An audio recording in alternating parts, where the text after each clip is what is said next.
October 25th, 2021. I'd like to call to order an Education Operations Committee meeting of the Wausau School Board. The first item on the agenda, I am seeking a motion to approve the minutes of September 27th, 2021. So moved. Second. We have a first and a second. Any adjustments, questions? Hearing none, all those in favor say aye. Aye. Opposed? Motion carries. Item 3, public and student comment. Mr. Nikolai.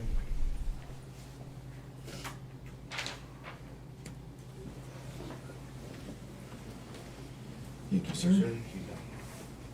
Okay, we do have one speaker this evening. Just a reminder, there will be 3 minutes allowed for the speaking time. Please state your name and address for the record. And at the 3 minutes, Ms. Peck will hold up a sign signifying that your time is up, and you will be asked to stop your commentary if you're not done prior to that. So, Mr. Mark Holdhausen. Do I sit here? Please. All right. Used to be a lectern that we sat. We're trying to get in the 21st century. I guess so. Just a little Sit slower. this time. Mark, you tilt the You want me? towards you. People want to hear me. Is that? Yeah. All right. Sounds good. How are we doing, everybody? My name's Mark Holdhusen. Address is 625 South 4th Avenue here in Wausau, and I am here to discuss the facility survey that you will all get a speech about later today. I was surprised when I got this speech, whenever that email came through a month ago or whatever. Started filling it out, get to question, I think it was 23, that starts asking, hey, would you be okay with closing schools? And I would like to remind everybody that we had this question to the voting public a year ago, and it was defeated. And I'm really upset to see that this is trying to get passed through again, and I strongly encourage you to listen to the voting public on this and not bring this forth in referendum again. I actually would like to vote for a referendum, which I will not be able to do and have to work strongly to get the public to vote against if you are again going to try to close neighborhood schools for any students, especially those that need those smaller schools the most. So I will not take up any of your time. I would just here to remind you that I'm watching and that I really hope you don't make this mistake, as you already tried this proposal once before and it was voted down by the public. So thank you very much for your time. Have a good day. Thank you, Mr. Holdhusen.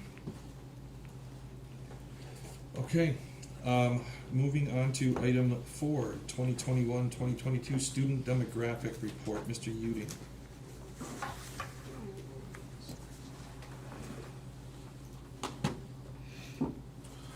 Good evening, everybody, and thank you for the opportunity to share what I believe is some really good news about this coming year in enrollments here in the district. You've all been provided the report, and I'm just going to highlight just a few of the things and then take any questions that you might have regarding some of the enrollment. Right off the bat, the district student enrollment is up 222 students from last year. Last year we ended, our third party count was 7,769, and this year we are at 7,991, so that's a positive gain of 222 students. Another positive gain is last year when you look at your graphs, remember now, transfers are people moving out of the district. So if you see the chart about transfers, they physically moved out of the district, or they physically moved into it, or they stayed in their home and they chose to go home-based education, homeschooling. Open enrollment is they stay in that spot, but they choose to go to another school district, right? So one is moving in and out of a district, the other is you still reside in the district, but you attend a different school district with that.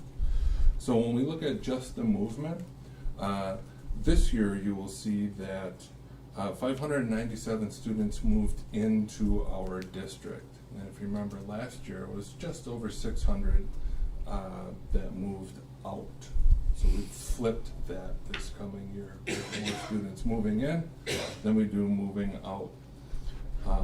So 597 students transferred into our district or moved in, while 326 students moved out.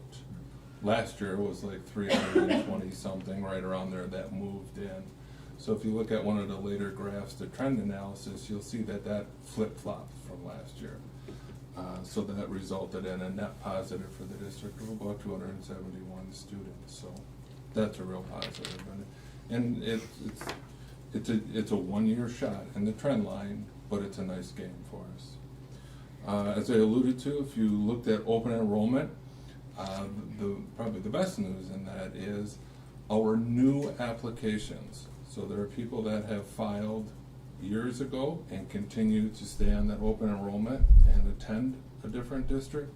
And then every year you get a new set of people who apply. So your existing ones tend to be set. New is kind of taking a look at who's still making that choice. So when we look at our new outs and our new ins, they're almost the same. So they really balance themselves out this year, whereas if you recall in previous reports, there are many more going out than coming in.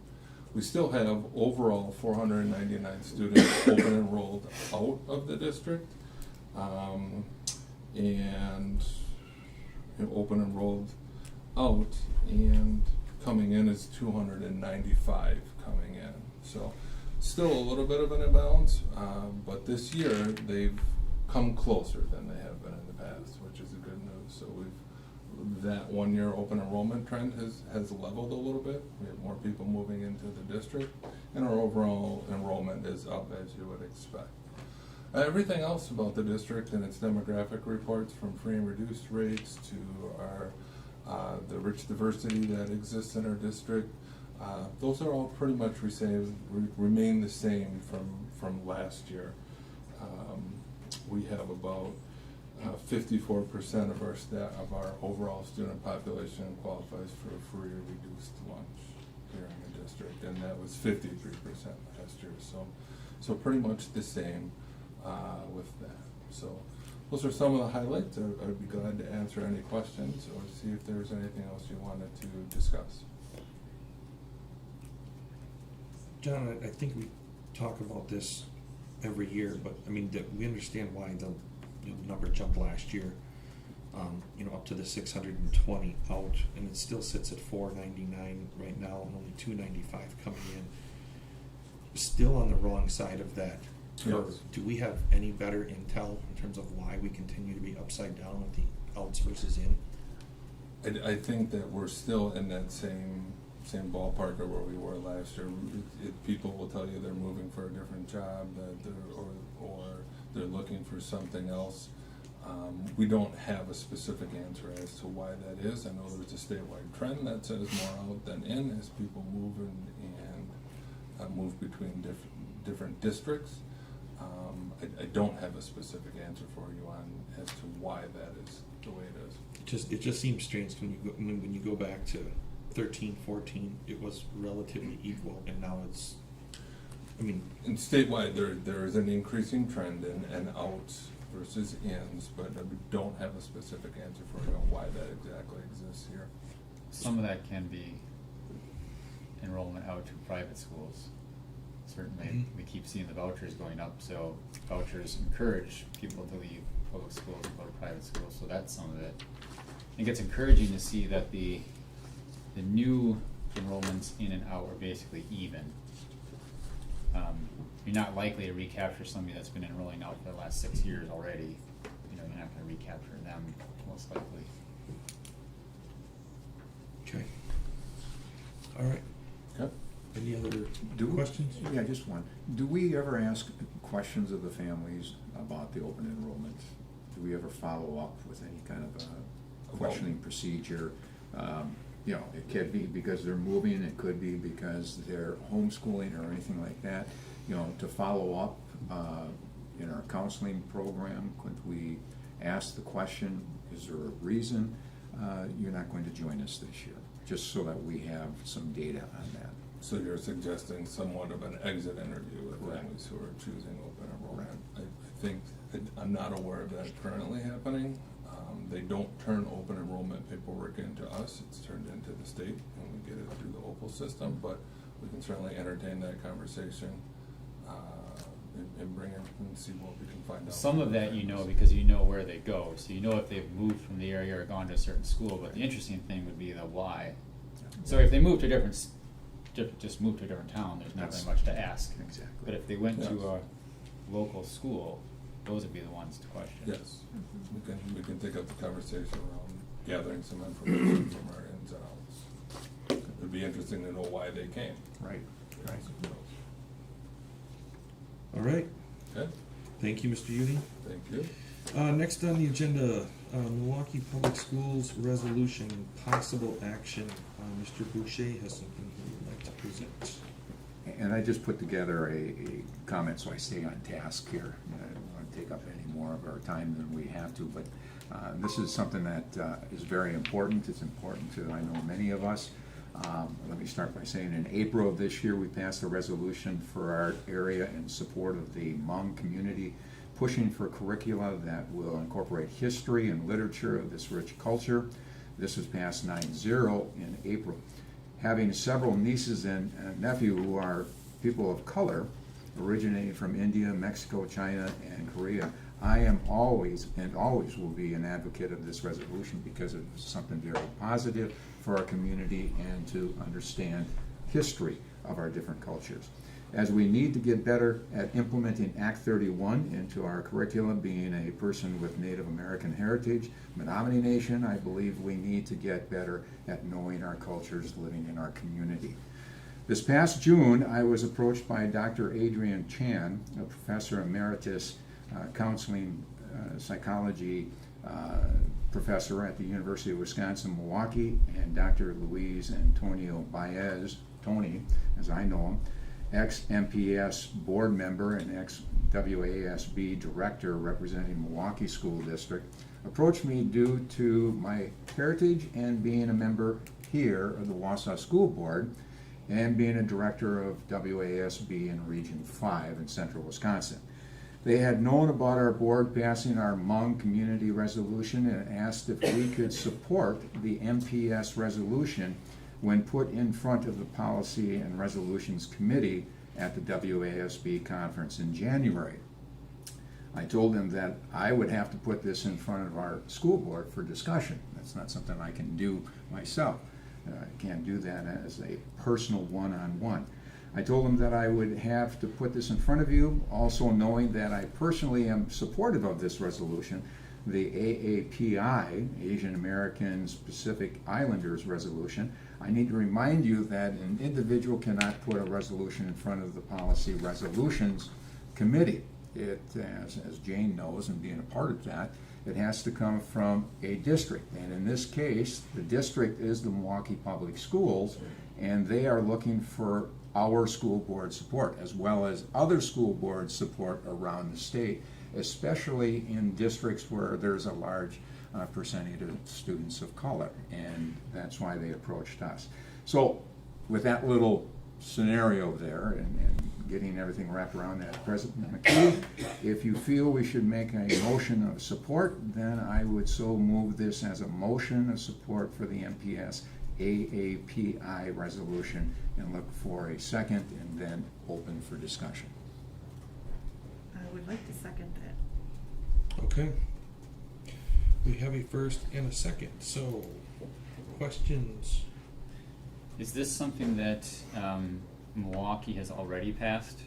Their board has already passed it, now they're looking for additional boards to support it, so we won't be jumping, I support it, I just wanna make sure we do it in the right order. At one time, it was brought to WASB that maybe we would write that with them, but I had backed away from that since we already put one forward last spring. I figured this would be good for the Milwaukee district to do, and then for us to come in after already putting a resolution together and supporting them as this goes in front of the committee come January.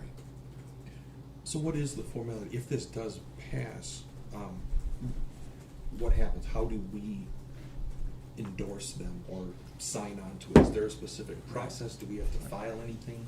You know, what I'm gonna do is, Jane, since you were on that committee for a period of time and you were intimately involved with that, with the process, I have to stay very neutral in the whole process because I'm the WAS Region 5 director. I have to be at the committee meeting when it's brought forward and as a neutral. So, Jane, would you like to just go through the process of what you've gone through? You're talking about the meeting where all the resolutions come in? Right. And they come in from the different boards, and it's nice that other boards sign on because it helps that board understand that more people are interested in it. And one similar to this came up, and the board at that time didn't particularly care for some of the wording, but I think this one would pass. So it just goes to this committee. You're on this committee for 2 years. They take 2 people from each region, one from a big school district and one from a small school district, and you meet a couple times and discuss the different resolutions and then decide what to pass on to the state convention. And oftentimes, if there are similar ones, they will combine them and write a new one. But I think this one looks like it would just sail through. And then Lee would go and vote at the state convention on it. So that's the whole process of, but the support is what they're trying to get right now so that they can move it to the WAS committee and hopefully have a good opportunity to move it forward for the state. Okay. So the resolution encourages the development of the curriculum and implementation of it. What are we doing? I said I support this, and I do, but I have to say it feels, if we're not already doing this, it feels a little bit awkward to support a resolution saying we think other school districts should do this if we're not already doing it. And that would be a good question for our curricula coordinator so that we would know what is being done with our Hmong community, with our Hispanic community, with all the diversity that we have here, our Native American community, how are we doing, Act 31, this all builds together in the fact that what are we doing here? And I believe, and I've been told that we're doing these things, but I don't know to what extent. I couldn't answer that question. And the DPI will get this information too, and it helps them to know what curriculum to develop. So if there's a lot of interest, they'll move forward and help districts get the curriculum. Yeah, I mean, I'll vote in favor of it either way, but do you understand what I mean? It Mhm. just Sure. seems a little bit awkward to Absolutely. be telling other districts, you guys should all do this, if we're not already doing this. Absolutely. And what So- it really is at WASB, they vote on the resolutions, and that tells WASB, if legislation comes up surrounding this stuff, then you support it. Yeah. I mean, if the school board is serious about supporting AAPI curriculum, we can look to our neighbors to the south of us. I do know that Stevens Point School Board, at their last meeting, they did vote to add AAPI curriculum to their high school. I think it was, or secondary education it was. All right. So we can look to them to maybe as an example. So I know that they did that. I did talk to their board member, Ann Vang, down there. She championed that movement down there, so maybe we can ask them how they're doing it once they implement it. And that's something that we can discuss as a board too. So by discussing and supporting this, it might be something we want to put on our agenda to discuss in the future. Well, I think we should, because otherwise the vote is sort of hollow. Mm-hmm. I don't think we Exactly. should support this and then not do anything about it ourselves. I agree. I believe that you hit it on the head in the fact that we should be looking at our curriculum for our local area. And this is where local control really comes into play, in the fact that what are we teaching of our culture and our community? As you had stated the last time, this is Menominee and Ojibwe area. How many people do know, based on the history of our Native Americans and the fact that that's supposed to be taught in Act 31? How is this being taught? Going back to your question, are we doing this? And I think it will raise that expectation of what we're doing in our community. Okay. Yeah, I think this is well written and well presented by you, so thank you for taking this on. Yeah. Any other questions, or we can take this to a vote? So we have the first and the second? All right. All those in favor, please say aye. Aye. Opposed? Motion carries. I will follow up after this discussion with the committee at Milwaukee, so that they know that they have the support of the Wausau School District Board Okay. of Education. Sounds good. Thank you for bringing this to us. All right, next, Mr. Test, the legal expense summary. Oh, I'm Joe's sorry. ready. Do you mind if we change the agenda a little bit and let Joe go first before the legal expense summary? We are nothing if not flexible. We are going to move to item number 7, review the community survey data with the Donovan Group. And Ms. White will be leading us in this discussion.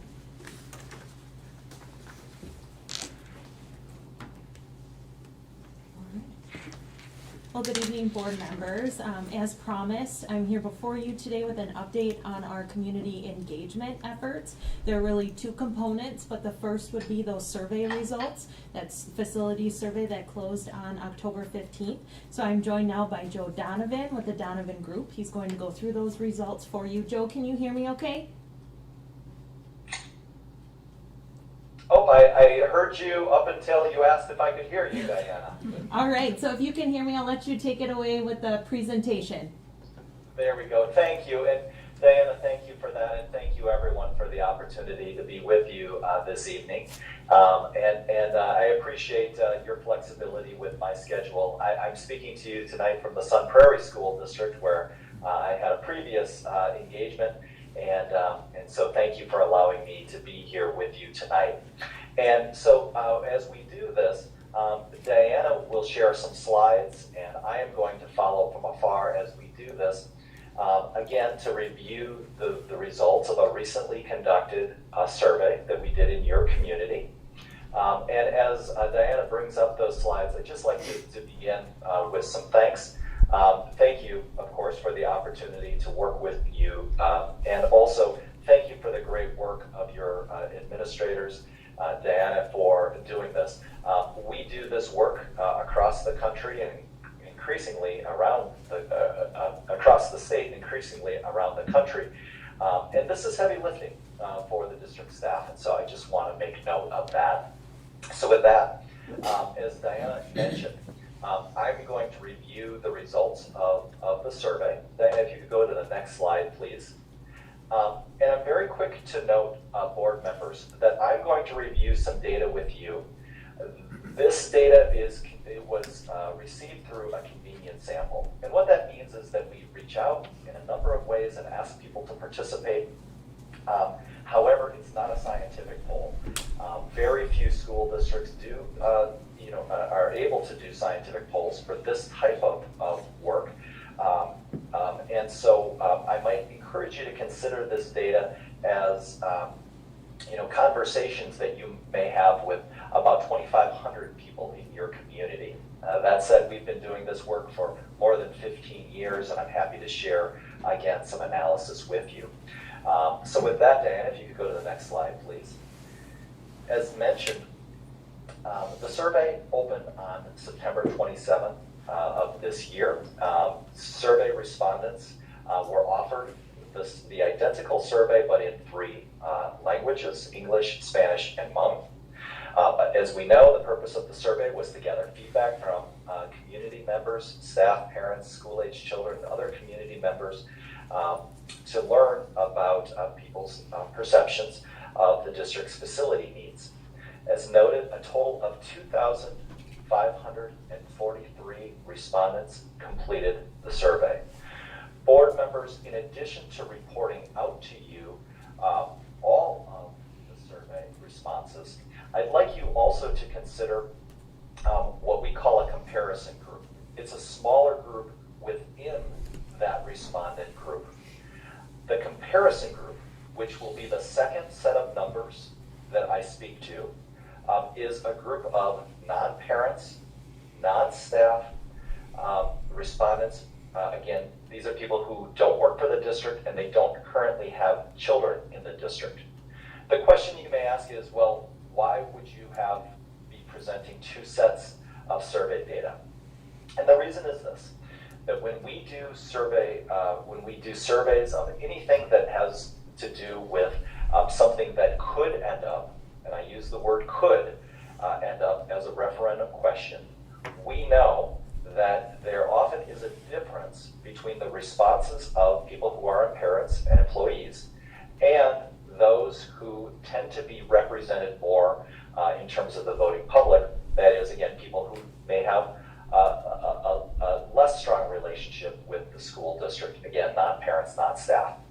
I will also tell you, board members, that in all of my years of doing this, and we've been using comparison groups for a long time, we generally find that actual vote totals tend to fall between the comparison groups, which tend to be lower in their support, and that all respondent group. So with that, again, we opened the survey on the 27th of September. It was closed on October 15th, again to review 2,543 total respondents. Of that, 707 comparison group members, about 28% of the total respondents. Again, these people were not current parents of preschool or school-age students. They were not students and they were not employees. So that, next slide, please.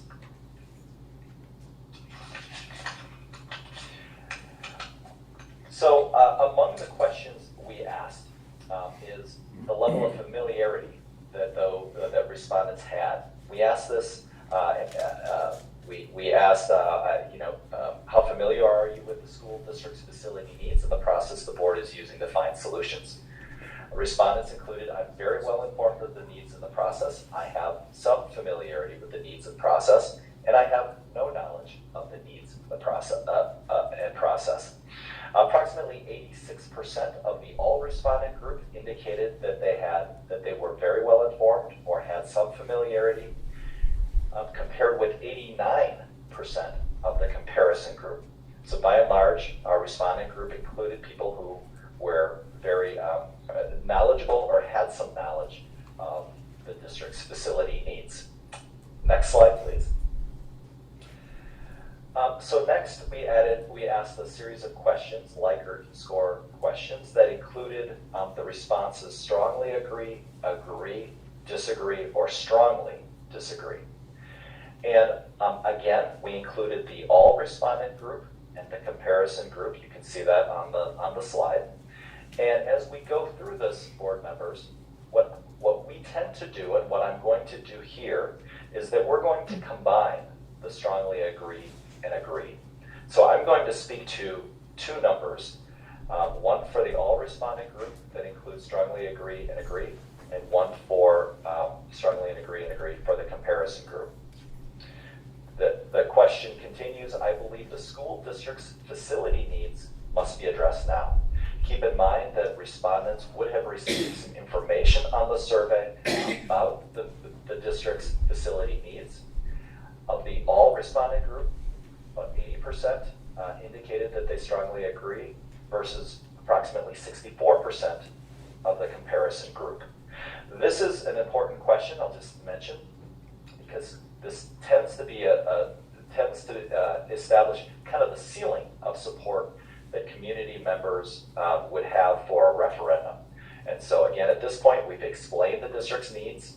We say, essentially, should these needs be addressed now? Again, strong support for our all responding groups, strong support to address these needs from our comparison group. Next question, please. Next, We provided some information and about the item, and we said I would vote yes on a referendum question to address outdated facility systems and deferred maintenance needs, as was described in the survey. Very strong support for strongly agree for our all responding group at approximately 84%, our comparison group at 72%. As noted, not at all unusual, as I mentioned before, for our comparison group to be a little bit lower, but again, strong support. Next slide, please. We then asked, we said I would vote yes on a referendum question to address safety and security needs as they were described in the survey. Again, strong support, approximately 82% strongly agree for our all responding group, our comparison group 70%. Next slide. I would vote yes on a referendum question to address outdated instructional environments needs as were described in the survey.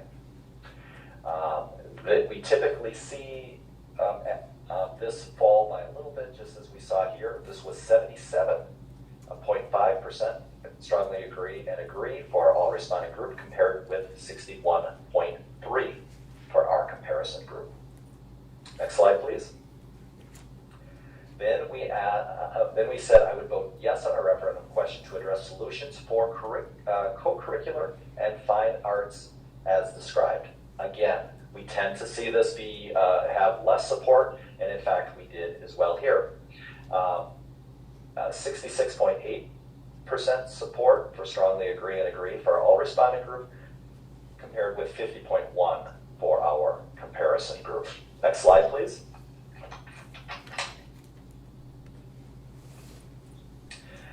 So at this point, board members, we spoke at a very high level about some various solutions after presenting some solutions. In this section, it's a series of financial sections to get a sense of respondents' willingness and ability to pay through a potential referendum. So the following questions are related to the financial facets. We said I would vote yes on a referendum solution if I felt it was the correct solution to address the district's needs and it had no increase over the current year based on the information provided. So again, before we presented solutions net of financial implications, this set is finances net of detailed solution. Strongly agree for our all responding group, 85.4%.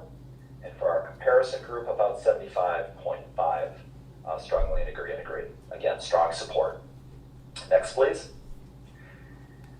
Question number 17, I would vote yes on a referendum question if I felt it was the correct solution to address the district's needs and additional facility needs, and it had a tax impact of $35 over current taxes for every $100,000 of equalized the value based on the information presented. Note here that we lose quite a bit of support, but we still have majority support for both groups. Previously, we were at 85.4% for our all respondent group. For this, at $35 per $100,000, we dropped to 68.4%. Again, still strong support for our all respondent group. For our comparison group, we also see a pretty significant drop. We went from 75.5% support to 52.2% support. Next, please. Then we bring it all together. And here we included a series of options, and we can go into detail if you like during the question period. I can provide some background on this, but we presented some options, including option 1, which was a $150 million investment, having a tax impact of $0 over current year. For that all respondent group, it was 80.9% for strongly agree. For our comparison group, it was 70.1%. Again, I would view that as strong support. Next. I would vote yes on an option 2, which was a $200 million investment with a tax impact of $35 over $100,000. $100,000 of equalized value. Here, I'll note that we saw, again, a drop, just as we saw before when we presented finances net of solution. Here we're at 63.8% for our all respondent group, and we dropped below majority support to 47.8 for our comparison group. So again, we go from, for that comparison group, we go from 70.1% support to when at $35, we go to 47.8, pretty significant drop. Next, we asked just kind of at this point, we asked some additional questions, including outlining some items and asking, again, some follow-up questions. The next one is, it's critically important for all students to have access to all high school programming. Majority support, significant support for both groups, 89.2 for our all respondent group, 83.7 for our comparison group. So pretty similar. Next slide, please. It's critically important that all students have access to all high school co-curricular programs. Again, strong support, 84.1% for our all responding group, 77.4% for our comparison group. Next slide, please. In addition, before this next question, we provided some background on a dual campus model. And we said I would support a dual campus model based on a description above to ensure all high school students have access to the same level of programming. 65.2% support, strongly agree for our all responding group, 62.7 for our comparison group. Next slide, please. I would support merging 2 or more elementary schools to accomplish the goals listed above, and we provided some background and a series of goals. Strongly agree for our all respondent group was 57%, approximately 57%. Our comparison group was 57.3%. So again, majority support and very similar. Next slide, please. We then said I would support merging 2 or more elementary schools to accomplish the goals listed above, even if it impacts the schools where children from my family attend. Again, very similar levels of support. Strongly agree for our all responding group, 53.8%, compared to our comparison group of 53.9%. So with that, next slide, please. I believe it's our closing slide, Diana. So with that, board members, wanted to give you a very high-level review of the results. Again, breaking it down with our comparison versus our all-respondent group. And I'd be very happy to answer any questions that you may have. Questions for Mr. Donovan or Ms. White? I know number 15, I had several calls about that one, and combining sports and extracurricular, the arts. And a lot of people said, I won't vote for that because of the domes. I got a lot of negative feedback about the domes. And people didn't really know how to answer that then, because they didn't want that aspect of it. And all I could tell them is you have to decide which way you want to go and put something in the comments if that's how you feel about it. Correct. And the community engagement sessions too, that I will talk about in a little greater detail here shortly, would be a great opportunity for anyone in this room or anyone who may be watching to join us and have those conversations with us. Any feedback, even about that particular question, is very much valued, and we want to be a resource for them. So I would encourage any more discussion, please join us for those sessions. Yeah, I want to say that I got feedback from someone as well. They didn't like that the survey was leading them on to a certain answer, and so that seemed problematic because they were saying that if they didn't know about any of the background as to what the question was, then they would have voted a different way. So, you know, if this survey is going to, I guess, kind of prep us for a referendum, I think what we want to do is make sure that the survey kind of mimics what a ballot is going to look like, or like what the ballot may look like, so that the person at the ballot box, they're not going to have all that background information in front of them. So, and that's if the voter went out and looked for that information before they went to the ballot box. So that was just one aspect of the survey that, you know, a constituent reached out and said that's what they didn't like. They felt like they were being led on in the survey. And I can speak to that, and I appreciate the feedback, and I'm sorry and disappointed to hear that. That's a failure on my part if people feel that way. But the point is very well taken, because I think, you know, we always say that the kind of surveys that we have here, it's a great communications tool. Again, for someone to take the survey and to respond to it, you know, they're reading a fair amount of information. But you're exactly right. It kind of speaks, you know, by answering the questions, it would be similar to our sitting down and having, you know, a cup of coffee, right, with individual members of the community, where we would outline both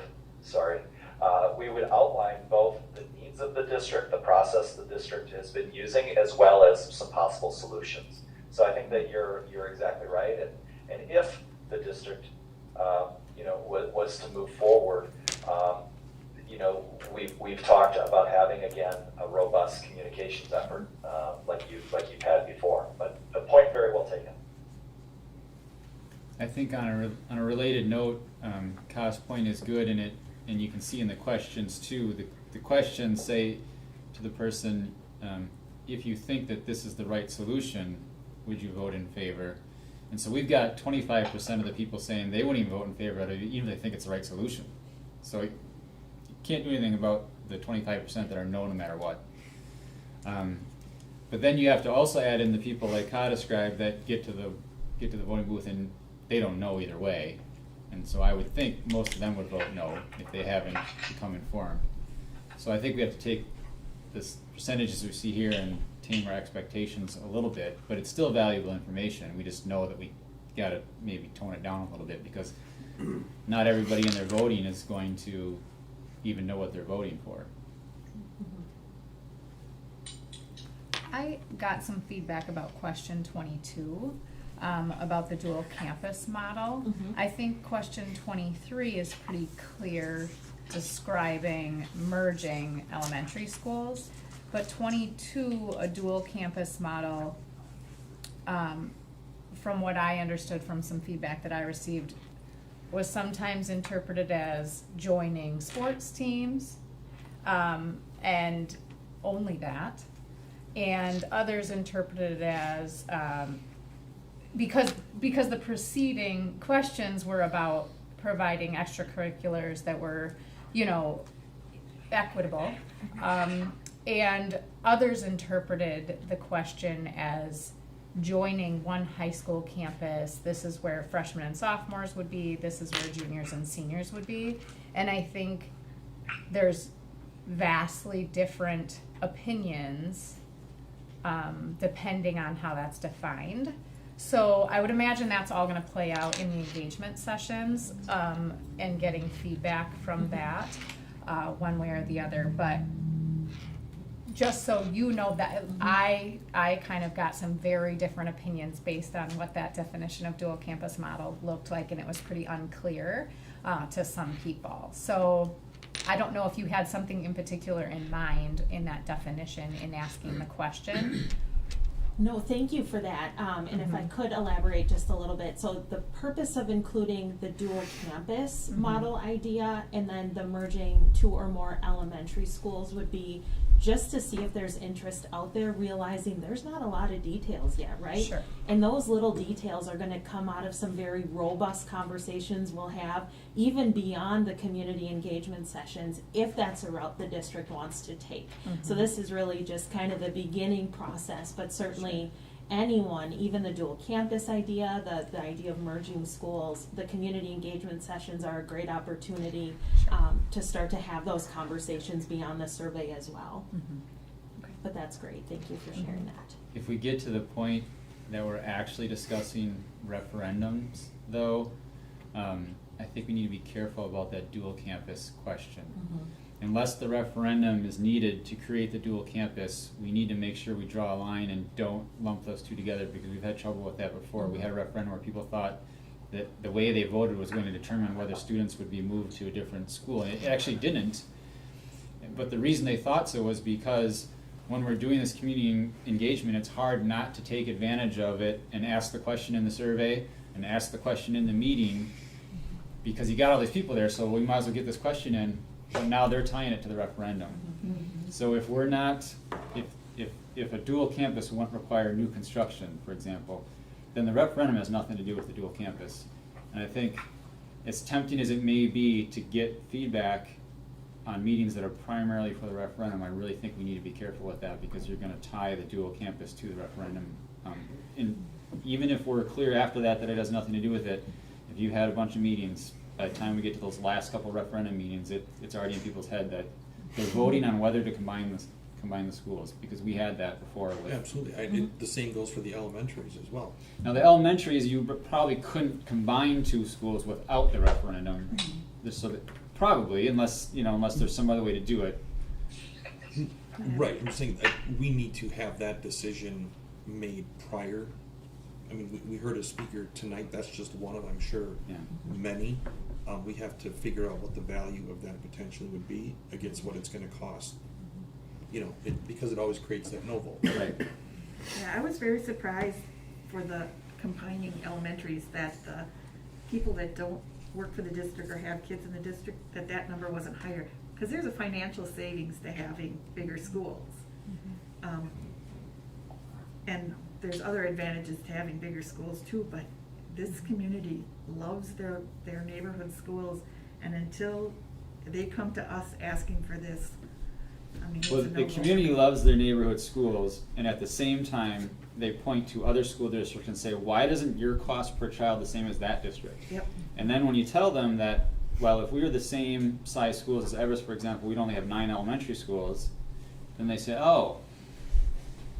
So they love it, but do they love it enough to support a referendum to actually pay for it? I mean, there's a reason why we have a bigger cost than other comparable districts. Small schools are very expensive. Okay. And that's part of the engagement. Education of the entire community. They need to understand it comes at a price.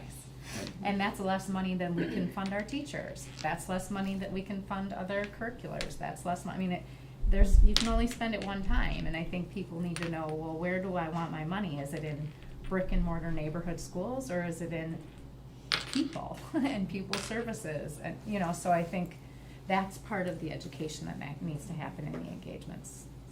And if I could too, we briefly mentioned it in the survey, but we're really starting from scratch, right? Figuring out what does the community want, what do our staff members want, and our families, our parents and guardians. So really, this is starting from scratch and just seeing where the interest lies. So what are the next steps in terms? I know that this kind of goes into your next item here, but in terms of what Mr. Donovan presented, how's this going to carry forward, I guess? Yeah, so the community engagement sessions we kind of see as an extension in a way of the surveys. A lot of the presentation we will do will pull a lot of the needs from the survey, and what really there's a group engagement piece within that, right? So we'll break into small groups and we'll post some questions. People will be able to share, their thoughts and their questions with us. So really just kind of continuing this conversation. And then if there is a high interest in these community engagement sessions, certainly we could hold more of them to make sure that everyone is heard. And I actually took a call today from somebody who said, I missed the survey deadline, but I want to give my input. And I said, absolutely, reach out to us. I'll get you a paper copy of that survey. Your input is still valued. So just continuing those conversations. Is Mr. Donovan involved in those community survey pieces as well, and then aggregate Yes. all the data up towards the end? Yes. Wonderful. Okay. I thought, Mr. Donovan, I personally thought that this survey was refreshing in a lot of ways. It didn't feel like the last few that we had gone through, and I thought the way that it was structured, and obviously, you can see from the clarity on the questions, I think it's going to give us much better direction up front than perhaps what we had in some previous ones. So thank you for your work on that. Thank you. And again, I just will say that my role in this is easy. It's your administrators, it's your team there with you that do such a good job. And if I could, I'll just kind of build on what Diana said. Board members, I encourage you to consider again the data that we've collected and we presented here tonight as one set of data. The data that comes from your engagement sessions will be another. And quite often, it's taken. When we're taken together, we have. I often say the survey kind of sometimes gives us the what, and the engagement sessions sometimes provides the why. Both sets of data are very helpful, I think, as you proceed. Okay. I have just two suggestions as you move into the next steps. One would be to separate, and I'm not suggesting another survey, but just as you're going into the community engagement sessions, one would be to separate out the fine arts and sports question, because I had some of the same feedback. What if I support one but not the other? And then the other would be, and I'm sure you're planning to do this, to discuss an option that is bigger than a $0 increase, but smaller than a $35 increase. Because one thing I got from this is that $35 is too high. Because we had only between 48 and 67% that would support it, and that's if they agree that the options are the correct fix. So some of them won't agree that whatever we fall on is the correct fix. So the actual number will be even lower than that. So I would encourage something above 0 but below that 35. I think 35 is too high. Okay. All right. Okay. I don't know if Mr. Donovan's staying on for the next part or not. You certainly can, but if not, if he needs to leave us, Joe, thank you for being here tonight. We appreciate it. Thank you very much, everyone. Thank you for the opportunity to work with you. Thank you. Bye. Okay. Our last item on the agenda, Diana, the community engagement presentation. Yes, so we are just really excited to enter this phase of the conversation. Our first community engagement session is this Thursday, the 28th, at John Muir Middle School in the auditorium from 5 until 6. As I mentioned before, we encourage anybody in this room to attend, certainly anyone that's watching, and you don't need to be a parent or guardian or student or staff member. Anyone in the community is welcome. This is the first in at least 2. And what I've done here is put together the framework so you have an idea of how this will work, and I worked on this with Mr. Donovan.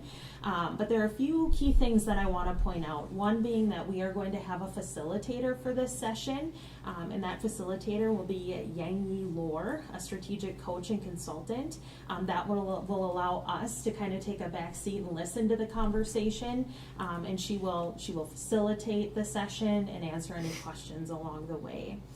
Dr. Hiltz will present a presentation focused on the needs within the district. So like I mentioned before, very similar to what we've seen in the survey.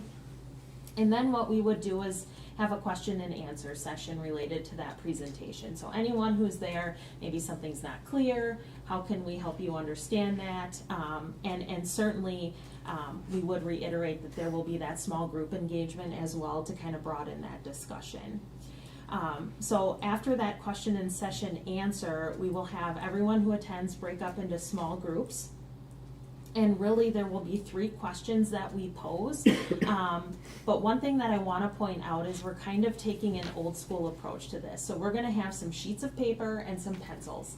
And there are 3 different colors of paper, and I'll just walk you through what will be on them. So the first will have the 3 questions. Those 3 questions are right there on the screen, and certainly you have them in front of you as well. That would allow attendees to write their answers down. Another sheet would be ask us a question. What is not clear to you? What is bugging you? Let us know what those things are, and please include your name and your contact information so that one of us can give you a call back or an email, however you prefer. And then a sheet of paper, just tell us what you thought about the session. What could we do different? What is important to note is we're going to ask to collect all of those sheets of paper. so that we have them, as Mr. Donovan mentioned, as another data set. A data set that we will certainly share with you as well, so that you have that information. And within the groups, we're gonna ask for a reporter, so that if there's time after they discuss, that reporter can share out some of the key takeaways for us. And that will kind of frame up even our next engagement session, November 8th, at John Muir from 5 to 6. So that's kind of the format. What I do want to point out is, depending on how this first one goes, maybe the conversation changes a little bit. But regardless, whether people can attend or not, what I also want to reiterate is that we're all available to either be a sounding board or to get questions answered, because input very much is valued by everyone. So that's kind of the format, and certainly I would be happy to answer any questions related to that. How are you advertising this? So what we've done is district e-newsletter, Facebook. On our new website, we have the ability to put up a pop-up, so anytime you log on to the website, it says don't miss this opportunity, and it's got the information. Certainly I put together a media packet today about this meeting, kind of the key takeaways, and I reiterated the community engagement session there with a news release that will be coming, inviting the media to attend as well. Okay, 'cause I mean, I recall sitting at some of those last sessions up at Horace Mann, where the district personnel outnumbered the community participants probably 2 or 3 to 1. We did 15 of those though. There was a lot. Almost every school. Didn't we do almost? I think we did almost every school building. Yeah, Maybe even 18. there was a number of them, but What I did do too, the platform that I used to send like an e-newsletter, I put an RSVP in there to kind of get an idea of how many that we're expecting. As of last check, we're about 40 yes RSVPs, and I realize maybe things will come up and that number won't hold true, but we also have about 45 maybes. So we we'll often see. use food and refreshments as incentives. That always to- helps. So, Another thing we are looking at too, we couldn't make it happen for this one, but childcare possibly for November Sure. 8th, so that would not be a barrier for families to participate, so we are working on that as well. do you plan on doing any during the day, perhaps, for those that work? We certainly could. Once we do this first session, we'd be more than happy to schedule one during the day. And if I that's don't of know. I'm interest. just thinking through. Yeah. Maybe there's people that work second shift, and maybe Mhm. they're That's a great thought, yeah. child care issues and things Mhm. like that. Yes, that is something worth exploring. Okay.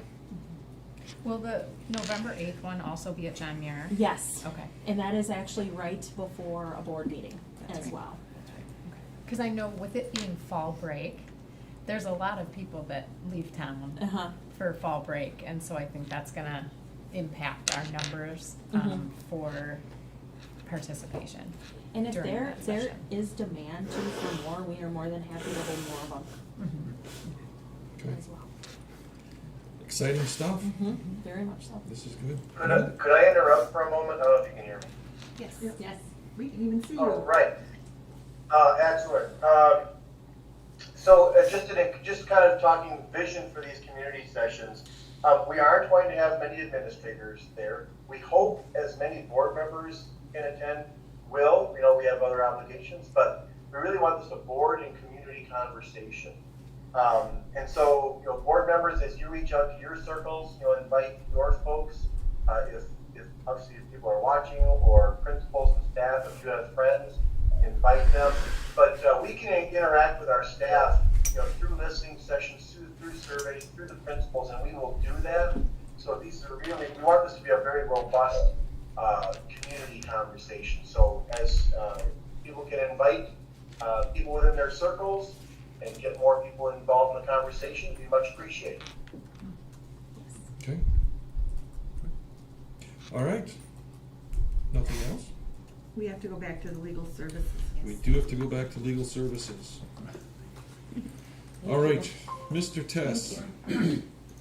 Summary report on first quarter 21-22. Yes, pretty simply, a report you're accustomed to seeing 4 times a year. This is not, does not require action. It's just for review and any questions that you might have. $24,000 for the first quarter. All right, any questions? Hearing none, easiest item of the night. Thank you. I have 2 requests for items to be put on the agenda. Okay, you can communicate those to me. outside, we're not actually agendized to talk about other items not on the agenda. So if we want to discuss those outside, we certainly can. Okay. All right, thank you. Okay, I will seek a motion to adjourn. Second. All those in favor say aye. Aye. Opposed? Motion carries. We are adjourned. I will email them to you. Okay. Okay. The trip hazard is now gone.